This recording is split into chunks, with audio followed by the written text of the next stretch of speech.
Boa noite, meu nome é Arlindo Macieira e eu estou aqui com minha dupla, o Carlos Daniel, na cadeira Interface Homem-Computador, ministrada pelo professor Haroldo, e a gente vai fazer a apresentação do que foi proposto, né? Pode passar, Carlos. Bom, o que foi proposto? A gente fez uma análise heurística do Duolingo, né? Uma avaliação do usuário, né, no aplicativo de idiomas mais popular do mundo, com base nas 10 heurísticas de Jacob Nielsen. Pode passar.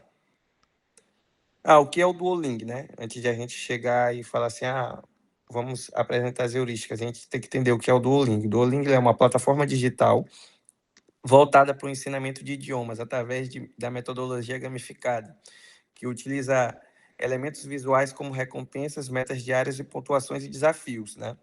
Por que analisar ele? Porque a interface é conhecida pela simplicidade, cores fortes e facilitação na navegação, sendo amplamente utilizada em diversas faixas etárias e em várias partes do mundo. Por que eu digo isso? Porque meu pai usa, eu já usei, meu irmão usa, então, assim, é um aplicativo muito usado por várias pessoas de várias faixas etárias de idade, que querem aprender pelo menos o básico, do básico ao avançado em qualquer idioma. Pode passar.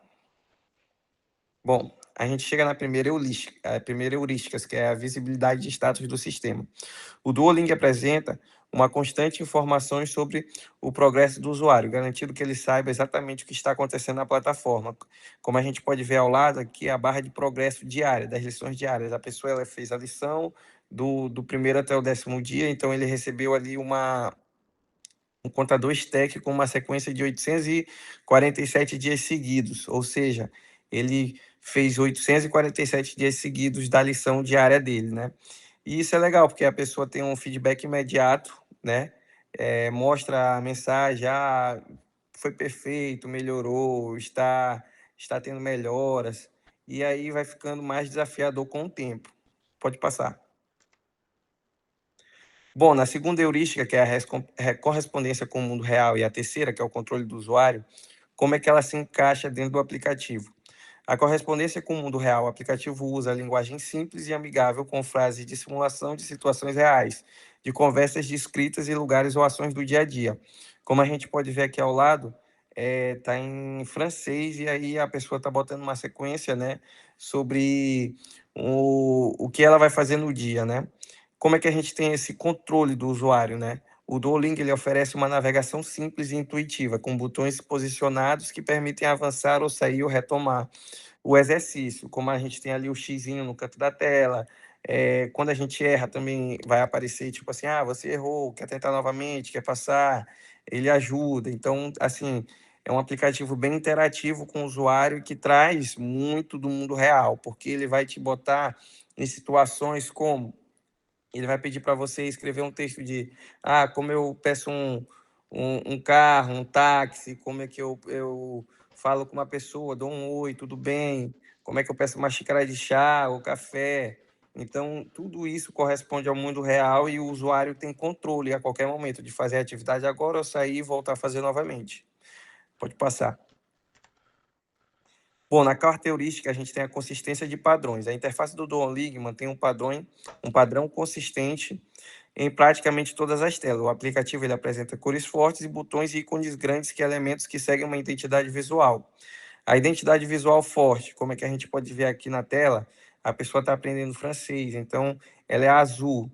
Ali é a estradinha no caminho, onde ele vai clicando, vai entrando. A gente tem dentro do aplicativo a identidade visual, como a gente apareceu, que é o verde para quando a pessoa acerta e segue em frente, o vermelho quando está errado.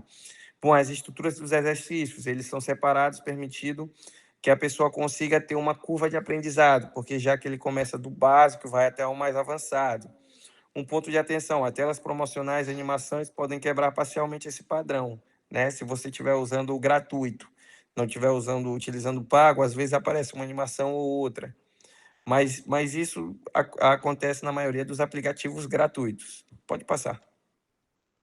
Bom, a quinta heurística é a prevenção de erros. Como o Duolingo ele previne esses erros? Ele mostra exercícios guiados, com sugestões de palavras automáticas, seleção rápida de botões, bloco de palavras prontos para montagens de frases, como está aparecendo aqui ao lado. Tu clica nas palavras e vai criando as frases.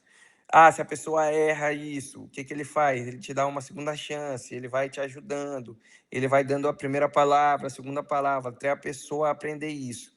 E como é que isso aí ajuda na prevenção do erro do usuário? Como o usuário vai vindo mais básico ao avançado, ele vai tendo todo um caminho, toda uma estruturação, toda uma ajuda do aplicativo para quê? Para que ele aprenda e não volte a errar uma coisa que ele já errou no passado. Bom, vou dar a palavra agora para o Carlos, que ele vai dar continuidade. Bom, dando continuação aqui às outras 5 heurísticas relacionado ao aplicativo que a gente escolheu, o Duolingo, eu vou falar um pouco sobre a heurística 6 e 7, que é o reconhecimento versus memorização, e a questão da flexibilidade. Começando um pouco aqui sobre o reconhecimento, em vez da memorização, né? O Duolingo ele vai basicamente reduzir a necessidade da pessoa ela memorizar excessivamente, trabalhar um reconhecimento visual e uma repetição constante. Então, assim, quando a gente está estudando algum conteúdo e a gente tem aquela sensação de que a gente tem que ficar memorizando excessivamente até aquilo entrar por osmose no nosso cérebro, então, no caso do aplicativo, ele faz isso de uma forma bem visual, onde isso fica de forma mais simples, mais interativa para o usuário não pegar e achar que ele está tendo que memorizar aquilo para estudar, né? Uma forma bem intuitiva de estudo. Então, as atividades vão apresentar alternativas prontas, vai ter a questão dos ícones intuitivos, tudo para melhorar a experiência do usuário para a questão do estudo, né? E também tem a questão da flexibilidade e a eficiência do uso, onde o aplicativo ele vai atender tanto as pessoas que são iniciantes, quanto as pessoas que estão com a linguagem mais avançada, né? Então a gente vai ter atividades rápidas, adaptáveis e a gente vai trabalhar com diferentes tipos de exercício. A gente vai ter tradução, audição, escrita e repetição oral. E a gente colocou uma observação interessante que alguns usuários mais avançados eles vão acabar achando os exercícios muito simples ou mais repetitivos, mas isso vai avançando à medida em que as atividades vão sendo seguidas. Falando um pouco aqui sobre a heurística 8, que é a questão da estética e um design mais minimalista, né? Os princípios do design, a interface do Duolingo, o aplicativo, ele vai seguir um design mais limpo, organizado e visualmente agradável, né?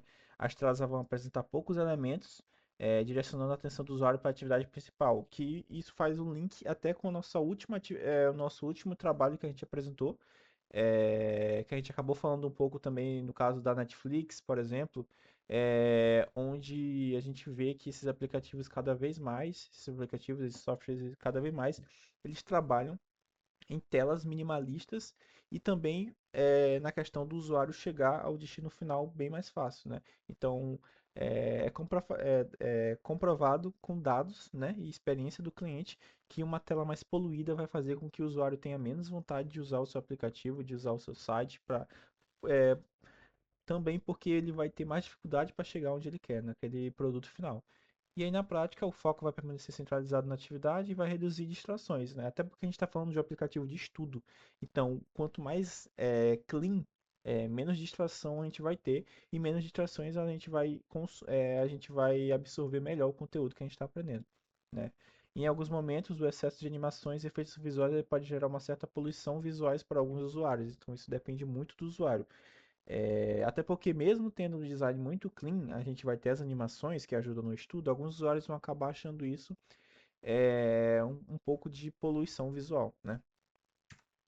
E as últimas heurísticas, o diagnóstico de erro e a ajuda ao usuário. O primeiro, a gente vai reconhecer e corrigir os erros, né? O Duolingo ele vai fornecer um feedback imediato após uma atividade, sempre que, como eu coloquei aqui, o usuário ele vai cometer um erro, né? Então as mensagens elas vão ser simples e diretas e vão transformar o erro em uma parte do processo de aprendizagem. Até porque a gente sabe que a gente também aprende errando, né? É, e uma limitação vai ser que algumas explicações elas poderiam ser mais detalhadas, principalmente em questões gramaticais mais complexas, né? E por último, a ajuda e a documentação. O aplicativo ele vai oferecer um suporte através de explicações rápidas, recursos de áudio, exemplo de pronúncia e uma central de ajuda para dúvidas comuns. Então, o usuário, além de ter ali as aulas e as correções feitas, as explicações, ele também vai ter um fórum ali para ele pesquisar, para ele procurar pessoas mais especializadas para ajudar ele naquele assunto, né? Então os exercícios também eles vão contar com botões de áudio para repetição da pronúncia e uma limitação é que as explicações gramaticais mais aprofundadas elas ainda são limitadas dentro da plataforma. Mas no momento que a gente está fazendo esse vídeo, com certeza já estão tendo melhorias dentro do aplicativo, né? Então pode ser que pessoas que falem sobre esse tema aqui daqui a uns anos esteja bem diferente daqui. Então talvez as limitações sejam outras ou simplesmente essas limitações sejam extinguidas, né? E a conclusão é falando um pouco aqui basicamente sobre os pontos positivos e algumas limitações, né? Os pontos positivos é a clareza das informações e o feedback, a facilidade da navegação, o uso consistente da interface e uma gamificação ali eficaz para um engajamento contínuo. E algumas limitações que a gente colocou aqui é o excesso de animações em determinados momentos, como a gente falou, pode acabar atrapalhando um pouco a experiência de alguns usuários, mesmo tendo uma layout mais clean. Pouca profundidade em explicações gramaticais, as restrições em certas formas de resposta, e uma interface que pode parecer infantilizada para alguns usuários adultos, né? E mesmo com essas limitações, o Duolingo ele se destaca mundialmente, como o Arlindo falou, e ele é sim um dos aplicativos educacionais mais bem estruturados que a gente tem atualmente, em termos de experiência do usuário e usabilidade. Então, apesar dos muitos pontos positivos, a gente tem algumas limitações que com certeza estão sendo trabalhadas dentro do aplicativo e isso é um feedback contínuo, né? O usuário ele dá o feedback e o aplicativo ele vai melhorando e se adaptando de acordo com as experiências que os seus clientes têm.